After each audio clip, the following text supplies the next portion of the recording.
반갑습니다. 하루마감 인사드립니다. 오늘 하루도 고생하신 여러분께 읽어드릴 책은 정기옥 작가님의 단편소설 두 그림자라는 작품인데요. 부부란 때론 내 편이 되기도 하고 때론 적이 되는 것 같다라는 생각을 여러분은 해본 적 있으셨나요? 저는 아직 신혼이라 그런 경험은 해보진 못했는데요. 나중이라도 올까 두려운 마음은 있지만 그러한 상황이 올 때 지혜롭게 잘 해결해 나가는 것이 또한 부부이지 않나 싶습니다. 가족이기에 더 사랑하고 가족이기에 더 아껴줄 수 있도록 지금 이 순간 가장 사랑하는 사람에게 사랑한다고 말 한마디 해보는 건 어떨까요? 그럼 오늘의 이야기 한번 시작하도록 하겠습니다.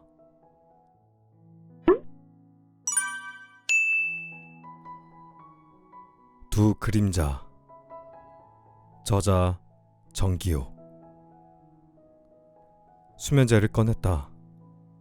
빈컵을 정수기에 대고 차가운 물과 뜨거운 물을 반반 받았다. 나는 손에 든 수면제를 미지근한 물과 함께 입에 털어 넣었다. 밤새 뒤척이다 새벽녘 잠이 들었다. 알람 소리에 눈이 떠졌다. 몸이 물먹은 솜 같았다. 침대에 누워 머리맡 창가의 커튼을 천천히 열었다. 창문 너머 들어오는 아침 햇살에 눈이 부셨다. 등 근육이 단단히 뭉쳤는지 등 쪽으로 통증이 짜릿했다. 나는 몸을 둥글게 말고 옆으로 누웠다. 저놈의 태양 오늘도 어김없이 뜨는군. 겨우 눈 좀 붙이려 했더니 나는 배를 반쯤 덮고 있던 이불을 밀쳐내고 일어나 앉았다. 지겨운 하루 또 시작이군. 함께 살고 있는 고양이 오월이가 곁으로 다가와 내 얼굴을 빤히 바라보더니 그르렁 못 긁는 소리를 냈다.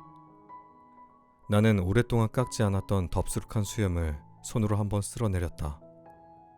욕실로 향했다. 샤워 꼭지를 틀고 머리에 물을 적셨다.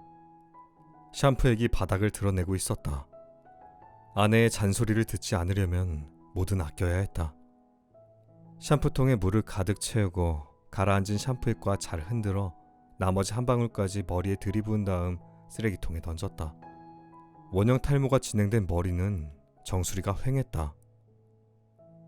탈모 샴푸로 바꿔야겠다고 생각하며 머리카락 한 올 한 올 물로 여러 번 조심스레 헹구어냈다. 젖은 머리를 가만가만 수건으로 턴 다음 벗어놓은 속옷을 조각비누로 비비적거렸다. 아내는 비누 조각도 올이 나간 스타킹 안에 넣은 다음 입구를 묶어 뭉쳐 썼다. 아내의 신조는 이랬다. 우리 형편에 뭐든 아껴 써야 하는 거 몰라? 이렇게 쓰면 비누를 한 달은 더 사용할 수 있어. 그뿐만이 아니었다. 아내는 치약은 끝까지 꽉 짜서 쓰고 그것도 모자라 가위로 배를 갈라 썼다. 이렇게 하면 치약을 2번은 더 사용할 수 있다고. 출근하면서 아내가 냉장고에 메모지를 붙여놓았다. 당신이 해야 할 일, 설거지통에 빈 그릇 없기, 빨래는 세탁기 돌려서 널어놓기, 화장실에는 물때 없이 항상 깨끗하게 할 것. 화장실 거울 앞에 서서 면도를 했다. 길게 자란 수염을 깎아내리자 광대뼈가 더 도드라졌다. 햇빛을 본 지 오래된 얼굴은 희멀건했다. 거실 빨래 건조대에 속옷을 널은 다음 베란다로 나가 키우고 있는 화초에 물을 주었다. 베란다에는 여러 종류의 난이 있었다. 아내는 석부작 위에 풍란을 키우는 것을 좋아했다. 적당히 물을 주란 말이야. 너무 자주 주면 썩어. 주기를 잘 맞추라고. 어련할까봐. 아내는 선인장과인 천년초도 키우는 것을 좋아했다. 영하 20도의 혹한에서도 얼어 죽지 않는 천년초의 강한 생명력을 때마다 강조하며 그 성질이 자신을 닮았다고 했다. 아내는 아침마다 생잎줄기 한 장을 3등분하여 요구르트와 섞어 갈아 마셨다. 그날은 웬일로 나에게 천년초 주스 한 잔을 내밀었다. 천가지 병을 고친다고 천년초래. 먹어볼래? 아니. 천년초 꽃은 여름이면 노랗게 피어났다. 난 그 색감이 예뻐 꽃이 피어나는 시기에는 넋을 놓고 바라보았다.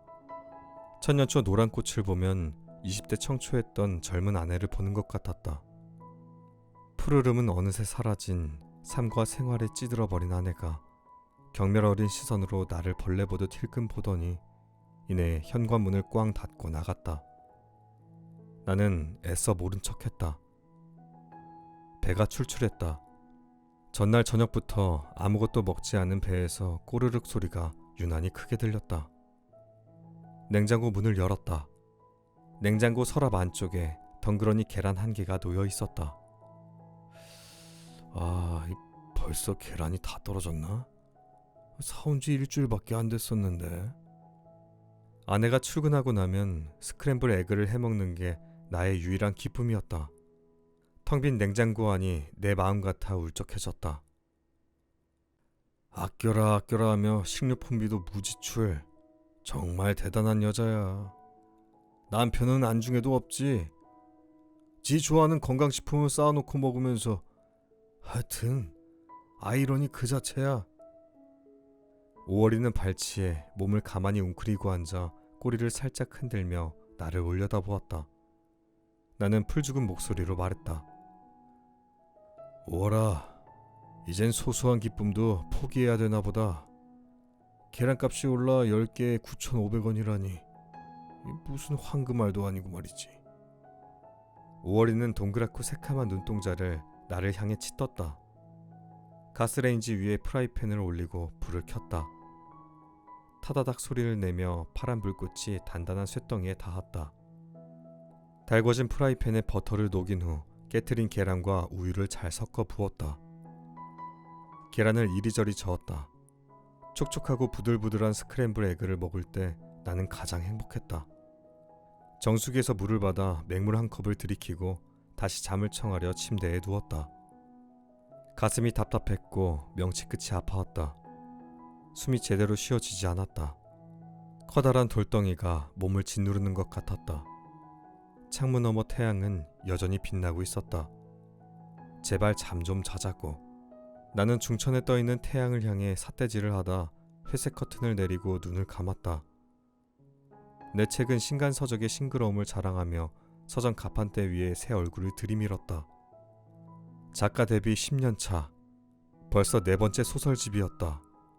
독자의 선택을 바라며 서점 한 모퉁이에서 한두 달을 힘겹게 버티는가 싶더니 결국 물류창고 재고로 쌓이는 신세를 면치 못했다. 밤을 지새우며 매일 몇천 자씩 써내려간 날들이 주마등같이 뇌리를 스쳤다.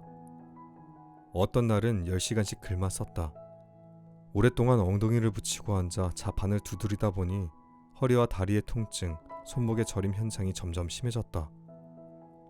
마지막 탈구 직전에는 오른쪽 다리에 습진이 올라와 매일 벅벅 긁어댔다. 짓무른 살에 피딱지가 생겨 하얀 연고를 발랐지만 나이를 먹어가는 탓인지 새살은 쉽게 올라오지 않았다. 손톱으로 긁어댄 다리엔 붉은 흉터만 남았다. 나는 오월이를 보며 중얼거렸다. 오월아, 이번에도 안 팔리면 그리고 나발이고 때려치워야겠다. 네 사료값도 안 되니 말이야. 오월이는 방울 달린 목으로 야옹 소리를 내며 마치 뭘 안다는 듯 꼬리를 수직으로 세우고 나를 빤히 올려다보았다. 새 책을 출간할 때마다 수많은 독자들이 내 책을 찾아 읽으리라 핑크빛 환상을 품었다. 평생 헛것을 쫓는 삶이 아니라 의미 있는 삶을 살고 싶었다. 내 안에 고여있는 씨앗 하나를 잘 싹 틔워 이 세상에 내보내고 싶었다. 환상은 환상으로 끝났다. 통장 잔고는 기어이 바닥을 드러냈다. 밤마다 악몽을 꾸었다. 꿈속에서 나는 벌거벗은 몸으로 강추위에 칼바람을 맞으며 떨고 있었다. 며칠 밤을 뜬 눈으로 지새웠다. 같은 대학 국문학과를 나와 방송국에서 드라마 작가로 잘 나가고 있는 친구 A에게 전화를 걸어 만남을 약속했다. 네가 웬일이냐? 오래 살고 볼 일이다. 내가 진즉에 얘기했지? 돈 되는 글을 쓰라고. A는 동그란 안경테 너머 기묘한 눈웃음을 지었다. 쉴 새 없이 짓거리는 툭 튀어나온 A의 입술을 보고 있노라니 삶은 돼지머리 입이 떠올랐다. 나는 속이 미식거리는 걸 애써 누르며 입가에 비굴한 미소를 띠고 A에게 말했다. 그래, 그 친구 덕 좀 보자. 뻣뻣한 머리카락에 헤어 왁스를 잔뜩 바르고 한껏 멋을 낸 A가 내 어깨를 툭 쳤다. 일감 줄 테니 내 밑에서 서브 작가 해봐. 방송 작가의 생명력은 시청률인 거 알지? 장르물 아이디어 찾는 법부터 배워. A는 대중성을 간파하는 뛰어난 안목의 실력자였다. 한껏 거들먹거리는 A의 말에 나는 연신 고개를 끄덕였다. 한참 작업에 몰두하던 어느 날 A가 뜬금없이 말했다. 작가는 단순 노동자가 아니야. 창작자인 거 알지? 개성미 넘치는 캐릭터와 탄탄한 스토리 구성이 장수하는 작가의 생명력이야. 무엇보다 이 바닥에선 버티는 힘이 중요해. 명심해. 알았어. 열심히 해볼게. 며칠 밤을 뜬 눈으로 지새우며 방송 원고를 써내려갔다. 그날 아침도 잠깐의 쪽잠을 자고 일어난 나는 계란 하나를 깨뜨려 컵에 부었다. 나는 기지개를 켜고 손을 내리다 컵을 살짝 건드렸다. 컵은 싱크대 바닥으로 넘어졌다. 동시에 노른자 한 알이 컵에서 미끄러져 내려와 개수대 수채구멍으로 쏙 빠졌다. 나는 꼬르륵거리는 배를 움켜쥐고 노란 알을 쏘아보았다. 계란값이 금값인데 이걸 어째? 숟가락을 개수대 홈으로 가져갔다. 수채구멍 안에서 음식 찌꺼기가 뒤엉켜 있는 노른자를 조심스레 걷어올렸다. 헹궈 먹을까 잠깐 고민하던 나는 노른자를 다시 개수대에 부어버렸다. 그 순간 계란 노른자가 수채구멍으로 빠지며 팍 하고 터져 나갔다. 나는 눈을 질끈 감았다가 떴다. 수채구멍 한가운데 하얀 막을 찍고 터져나간 노른자가 노란 태양 같았다. 스스로를 향한 체념과 환멸의 무채색 꽃같이 생기를 잃은 시간들을 고이고 있던 나는 머리를 한 대 강타당한 느낌이었다. 그토록 싫어했던 태양의 환한 빛이 노란 그림자로 갈아입고 스멀스멀 내 손등을 타고 올라와 근원적인 나의 창작 본능을 깨우고 있었다. 어쩌면 가장 고결한 것은 시궁창을 뚫고 나오는 그 무엇인지도 몰랐다. 시실과 날씨를 엮어짜듯 씨름하며 견뎌왔던 숙명 같은 시간들에 새 옷을 입혀주고 싶은 욕구가 차올랐다. 오랜만에 거울 앞에 섰다. 옷장에서 가벼운 점퍼를 꺼내 걸쳤다. 방마다 커튼을 걷고 창문을 활짝 열었다. 커튼에 가려졌던 햇빛이 어둡고 눅눅하던 방에 뭉텅이로 쏟아져 들어왔다. 현관으로 향했다. 신발장에서 등산화를 꺼내 신고 신발끈을 단단히 동여맸고 웅크렸던 어깨를 폈다. 나는 앞산으로 걸음을 재촉했다. 산 중턱쯤 도달했을 때 능선을 타고 불어오는 봄바람이 이마에 맺힌 땀을 식혀주었다. 산길 따라 여기저기 늘어서 있는 생강나무가 눈에 들어왔다. 새봄을 맞이하는 생강나무 가지에 따스한 햇살이 내려앉아 막 피어나기 시작한 생강꽃이 노란 태양과 입맞춤하고 있었다. 산 위에 서서 머리를 어지럽히는 생각들을 바람에 실려보내며 산 아래를 내려다보았다. 더는 아내에게 벌레 취급 당하고 싶지 않았다. 그래, 방송작가로 우뚝 서보는 거야. 태양이 스스로를 온전히 태워 빛나듯 쟤처럼 하얗게 시간을 태우다 보면 안 될 일은 없어. 나는 주먹을 불끈 쥐었다. 시들어버린 아내의 눈동자에 다시 생기를 부어 넣어주리라 다짐하며 산을 내려왔다. 노트북을 들고 근처 카페로 향했다. 샌드위치 한 개와 레모네이드를 시켰다. 페이스북과 인스타그램을 차례로 열어보았다. 일상을 올리는 작가들의 피드를 하나씩 쭉 훑어보았다. 그들은 동영상, 사진, 하루의 이야기들을 올려놓고 서로 댓글로 소통하고 있었다. 내용은 모두 달랐지만 말미에는 대부분 지금 쓰고 있는 소설을 잘 써야겠다는 멘트로 귀결되었다.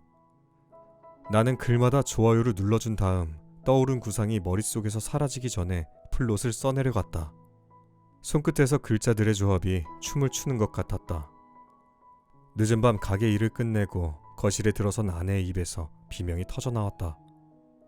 아내의 눈동자가 크게 흔들리고 있었다. 내 옷 건드린 사람 누구야? 누구냐고! 종일 카페에서 글을 쓰다 지친 나는 텔레비전에서 방영하는 동물의 왕국 다큐멘터리를 보며 머리를 식히고 있었다. 화면 속 초원을 거닐던 사자가 하이에나에게 슬금슬금 다가가고 있었다. 하이에나는 땅속에 얼굴을 박고 배를 채우며 방심했다. 순간을 포착한 사자는 전속력으로 달려 하이에나의 목을 콱 물었다. 하이에나의 목에서 붉은 피가 솟구쳤다. 빨래를 개고 있던 나는 텔레비전에서 시선을 고정한 채 아내에게 대꾸했다. 왜 그래? 당신 옷을 누가 건드렸다고? 아내가 내 쪽으로 다가오더니 나를 노려보았다. 아내는 리모컨을 쥐고 있는 내 손을 탁 쳤다. 옷들이 지금 흐트러져 있잖아. 내 거에 손댄 흔적 자체가 소름 끼치도록 싫단 말이야. 어느새 사자가 하이에나의 몸뚱이를 다 먹어치웠는지 붉은 피가 묻어있는 하이에나의 갈비뼈가 화면을 가득 채우고 있었다. 나는 일어서서 아내에게 다가갔다. 옷 옆에 몇 가지 엉켜있는 다른 물건들만 살짝 빼서 치웠는데 뭐가 문제야? 당신 옷들 그대로잖아. 흥분한 아내의 목소리가 온 집안을 집어삼킬 듯 했다. 딸애가 방문을 열고 겁먹은 얼굴로 내다보다가 제 방문을 다시 닫았다. 아내의 눈이 붉게 충혈되어 있었다. 온종일 서서 일하고 들어왔어. 죽을 것 같이 피곤해 쓰러질 지경이라고. 내 거에 손대는 게 세상에서 제일 싫다고 했지?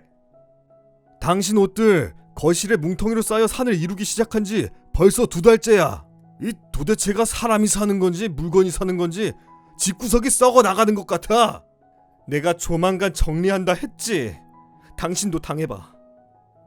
내 말을 듣는 둥 마는 둥 아내는 자기가 하고 싶은 말만 했다. 아내는 늘 그랬다. 두 주먹을 불끈 쥐고 서 있던 아내가 옷방으로 뛰어갔다. 옷장문이 열리는 소리가 들렸다. 열린 문 틈으로 아내가 내 옷을 뭉텅이로 꺼내 방바닥에 패대기 쳤다. 이내 아내는 식탁 쪽으로 달려갔다. 식탁 위에 놓여있던 가위를 잡아드는 아내의 손등 위 파란 힘줄이 도드라졌다. 아내는 한 손으로 가위를 단단히 쥐고 나에게 다가왔다. 나는 그런 아내를 빤히 쳐다보았다. 아내가 내 쪽으로 가위를 치켜들었다. 나는 흠칫 뒤로 물러섰다. 아내는 내 앞에 떨어져 있는 양복 바지 하나를 집어들고 갈기갈기 난도질했다. 어느새 나도 얼굴이 달아오르고 호흡이 가빠졌다. 뭐하는 짓이야? 내 물건에 손대는 순간 내가 부서지는 느낌이라고 몇 번을 말해? 나는 심호흡을 크게 한번 내쉬고 흥분한 아내를 가만히 보았다. 이내 헛웃음이 나왔다. 나도 같이 미쳐가는 건가? 수만 가지 생각이 일시에 굴러들어와 나를 묶었다. 심장이 두근거렸다. 알 수 없는 깊은 절망감이 온몸을 칭칭 휘어 감았다. 마음을 진정시키려 두 손을 꽉 잡았다. 나는 불 꺼진 내 방으로 들어와 잠시 서성였다. 컴컴한 방에서 밤의 창문으로 바깥 풍경을 내다보았다. 도시의 밤 풍경은 휘황찬란했다. 수많은 불빛이 작은 별처럼 점점 빛나고 있었다. 나도 모르게 다리에 힘이 풀려 침대 모서리에 쓰러지듯 걸터앉았다. 아내는 나를 버리고 싶었으나 어쩌지 못하여 스스로의 올무에 빠져 절규하는 듯했다. 언제부터 아내가 변하기 시작한 건지 가만히 생각했다. 처음엔 아내도 기쁜 마음으로 작가의 길을 응원했다. 아내가 동네에서 작은 편의점을 운영한 지 10년 동안 나는 동그란 안경테 너머로 눈만 껌뻑거리는 글쟁이 백수가 되어가고 있었다. 먹어가는 나이만큼 나도 아내에게 값어치를 하는 남편이 되고 싶었다. 생활에 찌들어가는 아내의 고통을 덜어줄 수 없기에 나는 그저 속수무책으로 아내의 히스테리를 견딜 수밖에 없었다. 양복바지 사건 후로 아내와 말을 섞지 않았다. 밤마다 비슷한 꿈을 꾸다 한밤중에 깨어났다. 베개 머리맡 2마리 뱀이 또아리를 틀고 있었다. 뱀 한 마리가 아내의 머리카락에 달라붙었다. 아내의 가느다란 머리카락은 금세 수십 마리의 실뱀으로 변했다. 뱀들은 점점 몸을 불리더니 날카로운 이빨로 내 살점을 물고 뜯었다. 아내의 이글거리는 눈동자가 나를 향해 불타올랐다. 아내의 눈과 마주친 순간 나는 돌로 굳어버렸다. 나는 밤중에 깨면 뜬 눈으로 나를 세웠다. 그렇게 불면의 밤이 시작되었다.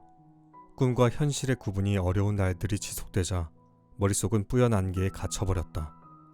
나는 쓰던 방송 원고들을 한쪽 구석에 밀어놓았다. 집안에 흐르는 냉기를 견디며 아내의 안색을 살펴보는 게 하루 일과가 되었다.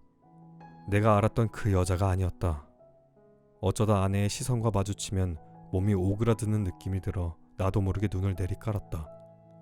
음지를 기어다니는 징그러운 벌레를 보듯 나를 째려보는 아내의 눈초리가 매서웠다. 얼마간의 시간이 흐른 후 나는 작전을 바꿔보기로 결심을 했다. 여기 계란 프라이랑 토마토 샐러드 먹어. 당신 좋아하잖아. 됐어. 성의를 봐서라도 먹지. 출근하는 아내는 신경질적이고 예민한 시선으로 나를 힐끗 쳐다보았다. 퇴근하고 돌아오면 나 피곤하니까 빨래 해놔. 아내는 쌩하고 몸을 돌렸다. 대충 집안을 정돈하고 스터디 카페로 향했다. 그날은 종일 그곳에 앉아 글을 썼다. 방송 원고를 A의 메일에 전송했다. A에게 보냈음을 알리는 문자 한 통 남겼다. 몇 시간이 지난 후 A에게서 검토해보고 연락을 주겠다는 답신이 왔다. 어스름해질 무렵 귀가한 나는 등짝과 아픈 허리를 매만지다 침대에 쓰러져 깜빡 잠이 들었다. 찡그랑 유리 깨지는 목소리가 귓가를 울렸다. 아내가 내 머리맡에 서 있었다. 빨래 해놓으라 했잖아! 나는 잠이 덜 깬 얼굴로 그녀를 올려다보았다. 왔어. 일찍 왔네. 집에서 허구한 날 하는 일도 없이 글만 쓴다고 뭐 희망이 있을 것 같아? 아내는 이내 돌아서서 부엌으로 향했다. 그날따라 글에 집중하느라 먹은 그릇을 설거지통에 담가놓고 치우지 않았다. 그릇들이 싱크대에서 요란하게 뒤엎어지고 있었다. 아내의 날선 목소리가 내 방 침대를 울렸다. 지긋지긋해. 화산 폭발하듯 갑자기 발광하는 아내의 히스테리는 날이 갈수록 잦아졌다. 내 앞에서 아내의 얼굴이 독사의 머리로 변했다. 아내가 말할 때마다 독사에 갈라진 혓바닥 두 개가 씩씩거렸다. 그런 아내를 보는 건 공포였다. 아내가 발작적으로 고함을 지르고 악다구니를 쓸 때마다 나는 아내의 목소리를 몰래 녹음했다. 분명 내가 처음 좋아서 결혼했던 그 여자가 아니었다. 능력만 있으면 너 같은 여자랑 안 살아. 안 산다고. 목구멍에서 맴도는 말을 입 밖으로 내뱉고 싶었다. 눈만 감으면 온통 검은 사막이 휘장처럼 나를 에워쌌다. A에게서 답신이 왔는지 궁금했다. 불안한 마음에 생각이 복잡해졌다. 메일을 열어보았으나 읽지 않은 표시가 떠 있었다. 나는 A에게 문자 한 통을 더 보내려다가 지웠다. 나는 어디만큼 온 걸까? 내 몸을 눕히는 싱글 침대가 있는 이 작은 공간마저 내 것이 아닌 것 같았다. 무엇이 상처인지도 분간이 안 가는 그런 날들 속에서 토막잠을 청하여도 잠이 오지 않았다. 집을 나가기로 결심한 날이었다. 나는 손바닥 크기의 널쩍한 돌을 들고 조각가를 찾아갔다. 이 돌에 메두사의 얼굴을 새겨주세요. 얼마 후 택배가 왔다. 택배를 뜯었다. 아침에 아내가 출근하자마자 아내가 기거하는 안방 침대 머리맡에 메두사의 얼굴이 새겨진 돌을 올려놓았다. 뱀의 머리로 둘러싸인 메두사의 얼굴은 기이했다.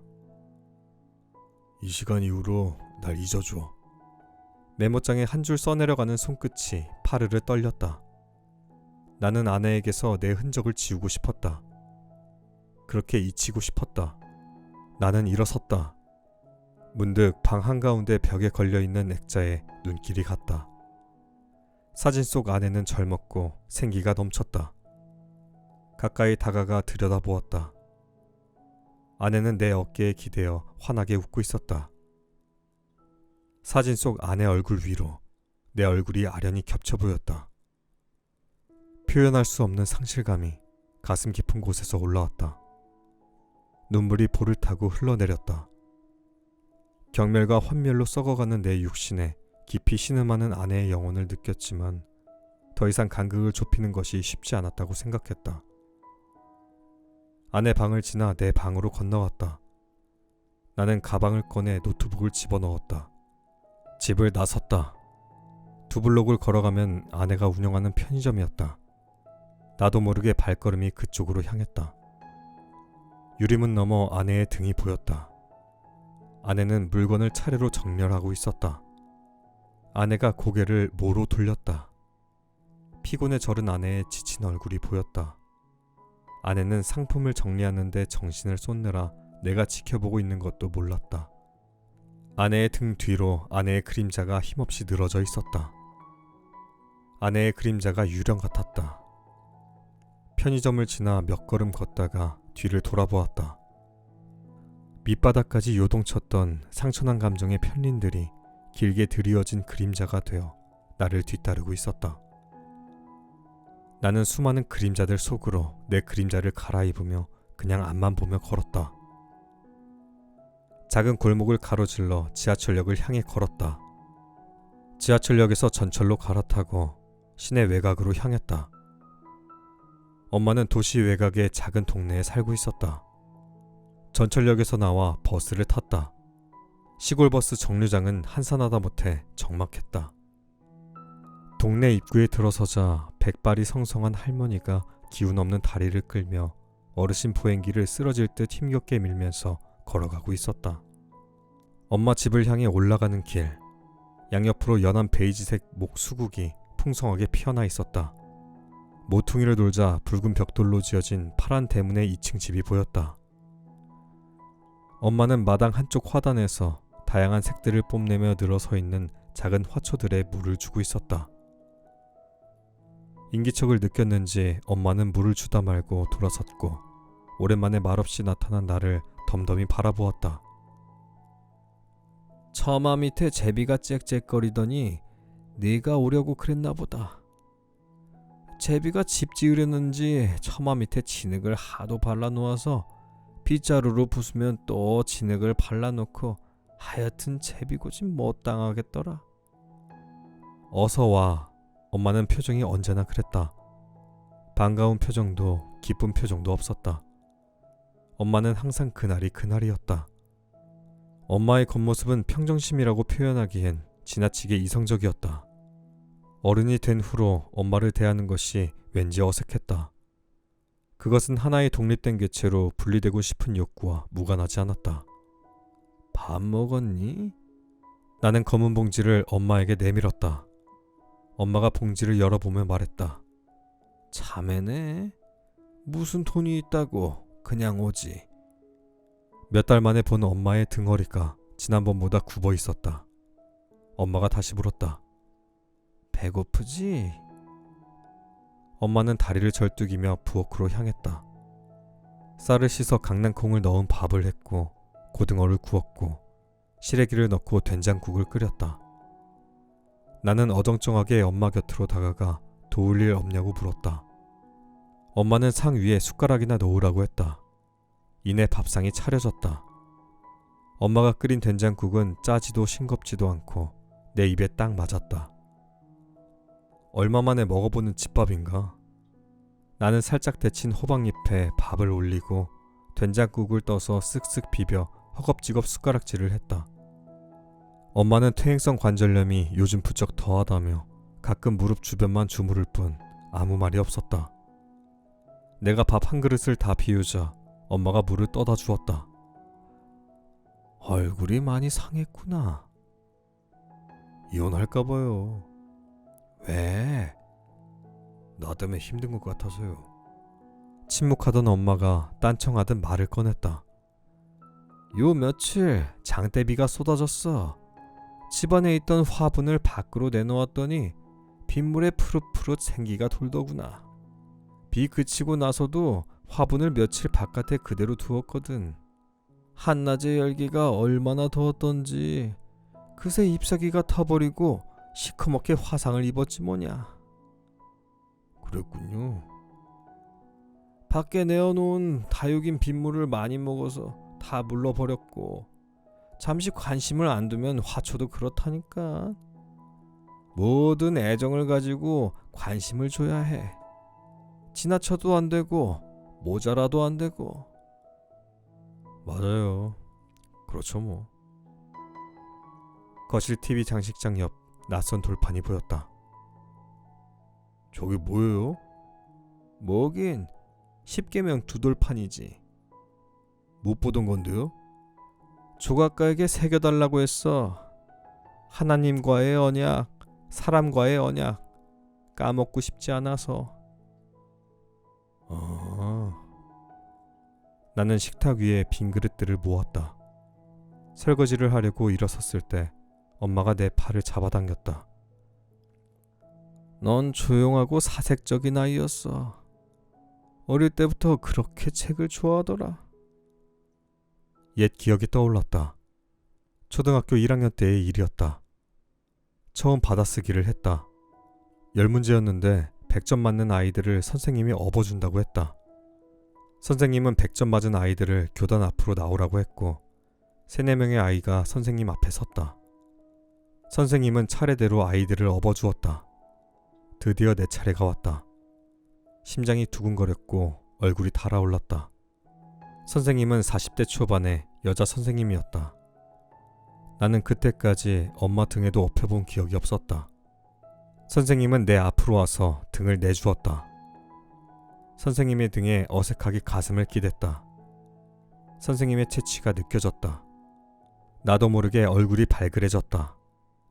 선생님 등에 엎여있던 그 1분의 순간이 온 우주를 다 가진 느낌이었다. 선생님은 아이들에게 말했다. 앞으로 일주일에 한 번은 받아쓰기 할 거예요. 그때마다 100점 맞는 친구는 업어줄 거예요. 모두 열심히 공부해 봅시다. 그 사건 이후 우연같게도 엄마는 동네 길모퉁이를 돌다 처음이자 마지막으로 딱 한 번 나를 업어준 적이 있었다. 병약하던 내가 1학년에 입학한 것이 대견했는지 받아쓰기를 100점 맞아와서 든든했는지 하여튼 나에게 내밀어준 엄마 등은 따뜻하고 포근했다. 그 두 기억은 강렬하여 삶의 고비마다 나를 지탱해 주었다. 밥을 먹으며 그 이야기를 엄마에게 처음으로 털어놓았다. 엄마가 뜬금없이 말했다. 넌 어렸을 적부터 개미 한 마리 못 죽이더라. 불쌍하다고. 나는 엄마의 말을 곰곰이 생각했다. 아내와 대화가 중단된 지는 오래전이었다. 아내는 어느 순간부터 나와 눈을 마주치지 않았다. 한 공간에 있었으나 아내와의 사이에 어떠한 감정의 연결고리도 느껴지지 않았다. 미약하게나마 억지로 연결되어 있다고 생각했던 애정이란 끈이 어느새 사가 뚝 끊어져 버렸다. 엄마 집에서 그 사이 몇 주가 흘렀다. 나는 시골의 밤 풍경이 좋았다. 작은 별들이 총총히 떠있는 밤 하늘과 희미하게 빛나는 달빛 아래 고즈넉한 시골길을 걸으며 밤 산책을 했다. 풀벌레 소리를 들으며 걷다 보면 어린 시절로 돌아간 듯 했다. 엄마는 새벽이면 일어나 입속으로 중얼중얼 기도를 했다. 가끔 실눈을 뜨고 바라본 엄마의 그늘진 얼굴의 주름이 더 선명해진 듯해 나는 마음이 편치 않았다. 엄마는 텃밭에서 아침마다 붉게 익은 토마토 2개를 따서 믹서기에 갈았다. 꿀을 2스푼 섞어 토마토 주스가 남자에게 좋다더라 하며 유리컵에 따라 건네주었다. 엄마가 갈아준 토마토 주스는 적당한 당분에 맛이 입맛에 딱 맞았다. 나는 급하게 한 번에 마시다 매번 손등에 흘렸다. 여름 장마가 끝날 무렵 아내가 있는 집으로 향했다. 빗물 묻은 손을 바지에 재빨리 닦고 현관 비밀번호를 눌렀으나 번호가 맞지 않았다. 초인종을 3번 길게 눌렀을 때 인터폰 소리가 났고 아내가 나왔다. 나는 짐을 가지러 왔노라고 말했다. 내 방에서 짐을 빼는 동안 아내가 말없이 서서 지켜보았다. 나는 트렁크 2개 분량의 옷가지들을 주섬주섬 챙겨 넣었다. 아내가 나의 마음을 읽었다는 듯 말했다. 후회 없지? 응. 정말이지? 응. 아내가 현관에 서서 나를 향해 손을 흔들었다. 아내의 얼굴을 힐끗 보았다. 아내와 처음 만난 날 헤어질 때 풋풋한 미소 지으며 손 흔들던 모습이 오버랩되었다. 나는 아내의 눈을 처음으로 가만히 응시했다. 고마웠고 미안했어. 나는 그렇게 아내에게 작별을 구했다. 나는 마음이 더 추워지기 전에 담담한 척 돌아섰다. 몇 발자국 걸어 나오는데 다리가 후들거렸다. 수치심이 몰려왔다.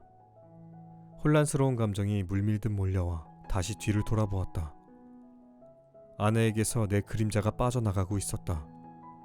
카카오티 앱으로 근처의 택시를 호출했다. 택시가 저쪽에서 오는 것 같이 보였다. 나는 계단 턱을 넘다가 그만 발을 헛디뎠다. 양손에 들려있는 트렁크 2개의 무게에 앞으로 고꾸라질 뻔했으나 가까스로 중심을 잡았다. 마음이 시려왔다. 눈앞이 흐려졌다. 나는 눈물이 흐르는 눈으로 내게서 아내의 그림자가 빠져나가는 것을 확연히 보았다. 오늘도 끝까지 들어주신 여러분께 너무 감사드립니다. 그럼 평안한 잠 주무세요.